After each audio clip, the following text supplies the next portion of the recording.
Welcome in, guys. Today I'm joined by one of our sponsors from our Home Sweet Home event, Amanda Brunette. Thank you so much, Amanda, for being with us. Certainly appreciate your time. And you have had some exciting news since our event. So why don't you take a moment, share with our viewers a little bit about who you are and what that exciting news is.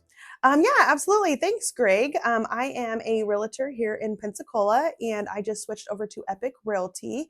I switched over to Epique because it is just the brokerage is here locally and gives back to the community all the time. We're included in events, and I have a mentor that is just an absolute powerhouse. So she's going to give me all the tools I need to better serve my clients like you. And I must say, Epique Realty, if you haven't heard of them, the vibe that the team brings is off the charts. I mean, one of my favorite groups that I've reached out to and worked with so far. Part of that reason, Amanda right here. And a little fun fact about how we met, Amanda was carrying a Scream purse to an event that we did for Home Sweet Home while I was wearing my Scream socks. So she's even extra cool because of that. Super epic. Yes. Why don't you maybe give us a little bit of advice on how you approach the first-time home buyers that you work with? Maybe something that you share with them to kind of help them get ready for the process? Yeah, absolutely. Being a first-time home buyer can be scary. So the first thing, my approach is with education and patience. I Mhm. like to walk you through step by step, letting you know that I am here to guide you right next to you every step of the way. And it's not as scary when you have me by your side. And I have to piggyback on the advice thing. For my approach to first time homebuyers is to try to act like they don't know anything about the process. Now, this isn't me trying to be condescending, but if I start to assume that first time homebuyers know everything about the process, then there may be something that I missed that I'm unable to share with them. That maybe if we don't talk about that, it sets them up incorrectly for the process or puts them in a bad position. So I think you hit the nail on the head with education and patience. When I bought my first home, I really wasn't educated enough. Now looking back on it, there's Absolutely. options out there. I think it's easy to just go with the flow and go with what the realtor is suggesting. Not that that's not, not saying that that's a bad thing, but I think doing research is something that people really need to do. Absolutely. If they don't do that research ahead of time, they're setting themselves up for failure. So Absolutely. yeah.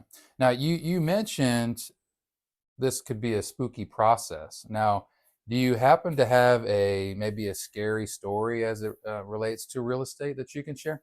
Yeah, actually, just a few weeks ago, I went to show a house for an out of state client, an investor, and this house was going to be a fix and flip opportunity. The folks that had lived in the house prior did pass away. What I did not know when I went into the house is that everything was the same. The furniture, the food in the cabinets, I mean, everything was left untouched. Ooh. So it had a little bit of a creepy vibe. On top of that, there was no power in the house.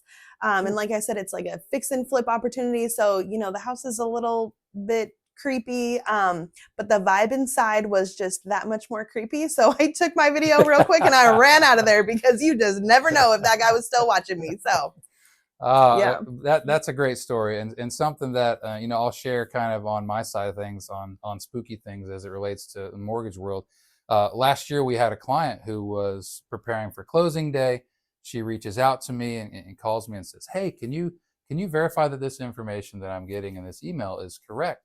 Well, lo and behold, taking a look at what she sent. Now, full disclosure, when you're closing on a home, you never want to take your wiring instructions via email. Never. We have a message on the bottom of our signature lines. But someone had spoofed the email address oh of no. the realtor, of the title agent, and was reaching out to the client, giving them false information, obviously, that in an attempt to steal their money.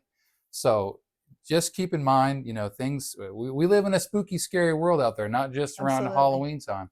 So something to always keep in mind is any questions at all regarding wiring money or closing, you want to reach out to folks directly via phone. Call me, call your lender, call your title agent specifically because people will try to steal your money.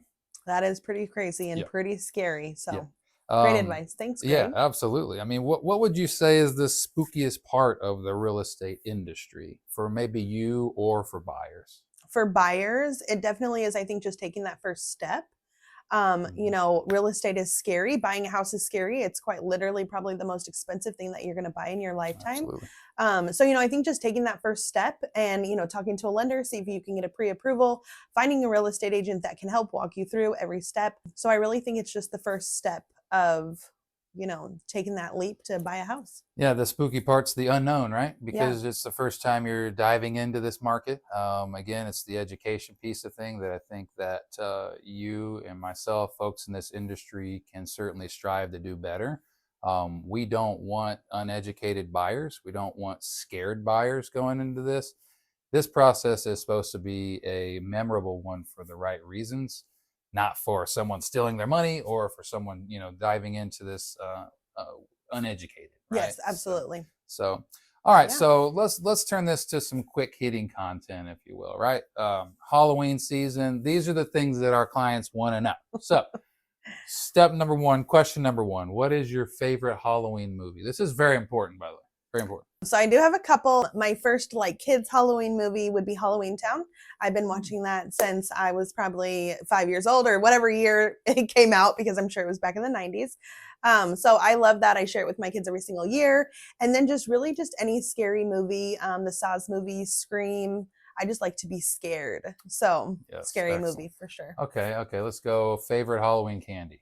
Um, the Witch's Brew Kit Kat. So if you haven't ever had Ooh. one of those, go find one because Ooh. they are so good. I have to look that up. Haunted houses or hay rides? Definitely haunted houses for me. Haunted houses. Okay.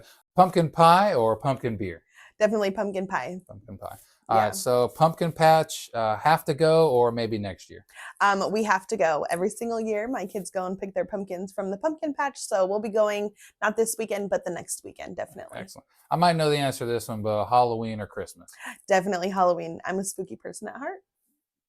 So sticking with that Halloween vibe, I'd like to ask you some hard-hitting questions as well. What is your favorite Halloween movie? Okay, favorite Halloween movie. I'm going to touch on a couple. First is Halloween with Michael Myers, the classic villain with the classic theme song. I'm going to add the movie Saw because it also has a classic theme song, I feel like. And if you haven't seen the movie Saw, the ending of that movie is spectacular. I'll throw in a kids one, Monster Squad, for honorable mention. Check it out if you haven't seen it. What is your favorite Halloween candy? Okay, favorite Halloween candy, and I don't have any in this bucket. This is kind of for my trick-or-treaters, but my favorite Halloween candy is 100 grand. I also do like a classic Snicker bar, though. Hay rides or haunted house? I gotta go with haunted house. I think this is something that growing up as a kid, I went to a lot of haunted houses, and I like the spooky feeling. So, Are you going to the pumpkin patch or are you holding off this year? oh, pumpkin patch. We went this weekend. Actually, we were there for 4 hours with our neighbors, and we all took home pumpkins as we should. I love it. Yeah, absolutely. Pumpkin pie or pumpkin beer? Okay, this is very hard for me. I've loved pumpkin pie my entire life. On Thanksgiving, I would eat a full pumpkin pie several years in a row. But if you twisted my arm, I'm going to go pumpkin beer. Shipyard Pumpkinhead. Look it up. Halloween or Christmas? I've got to go. I've got to go Halloween. My kids would say all of them, but I've got to go Halloween. It's my favorite time of year by far. Awesome, mind you. We do have a trunk or treat this weekend at the Ronald McDonald House. You will find us at 5200 Bayou Boulevard from 4 p.m. to 6 p.m. on Saturday. We have over 25 decorated trunks coming. We have a bounce house, face paint. We'll have music and bubbles. It should be a great time. So this is a free community event. Bring out your family, bring out the kids, bring out your neighbors. It's going to be a great event. So I hope to see you there. Happy Halloween!